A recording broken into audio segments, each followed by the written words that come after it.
the way 2024. But anyway, anyhow, panoorin nyo yung aking mga video content kasi yan is ibig sabihin all the way kahit anong dyan, meron educational, entertainment, travels, animals, and everything is in there, may content. So, huwag nyo kalilimutan bago nyo panoorin muna yung aking YouTube. Huwag nyo kalilimutan bago matapos yung panoorin ay i-like, i-share, at mag-comment naman para malaman ko talaga kung anong pagbabago yung aking mga ina-upload kong videos. So this is for an educational. Basta sinabi ko education, lahat na nandyan. Kailangan naman may permiso tayo, permiso to comment, to react sa ating mga government officials kung hindi natin nagugustuhan yung mga desisyon nila, katulad yung mga nakaraan na session. So I disagree kasi hindi naman maganda talaga by politics ang ginagamit nila. So anyway, anyhow, magbe-breakfast muna yung all the way 2024. Kung namimiss yung Super Makulit, nandito na naman din ako kasi over na yung aking Super Makulit, parang dinilig ko muna para yung parang deactivated ko muna dahil marami ng assorted. So ngayon magpo-focus na tayo sa aking all the way 2024. So more on politics tayo.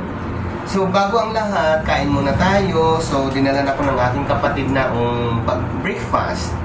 Pero bago ko kakainin to is may ikikinto ko po sa inyo, maaga pa, 6 o'clock pa lang nagising na ako, naglinis ako sa room, nag-shower, naglinis na rin sa labas dito ng store, tapos dito rin sa loob ng store, at pinakain ko muna yung aking baby Faith Gone, yung aking aso. So pinakain ko muna siya kasi ganun talaga siya, bago ako kumain siya muna kumakain, tapos na siya mag-shower. So nandun na nag-ano na siya doon, ng bath towel, parang ganyan pupunas na siya sa kanyang basang balahibo.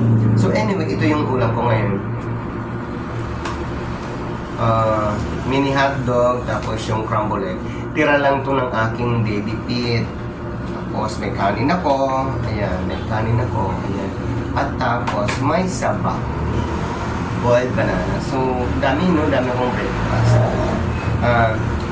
Anyway, kagabi, last night is Sunday, so parang nag-review muna ako ng yung mga social media news regarding sa ating mga senators, mga congressman, at lahat ng mga government offices, lalo na yung mga appointed, yung mga pinili natin na mga officials sa government officials. So kailangan tutukan natin para malaman natin yung mga pagkakamali nila na hindi maganda para sa ating pananaw.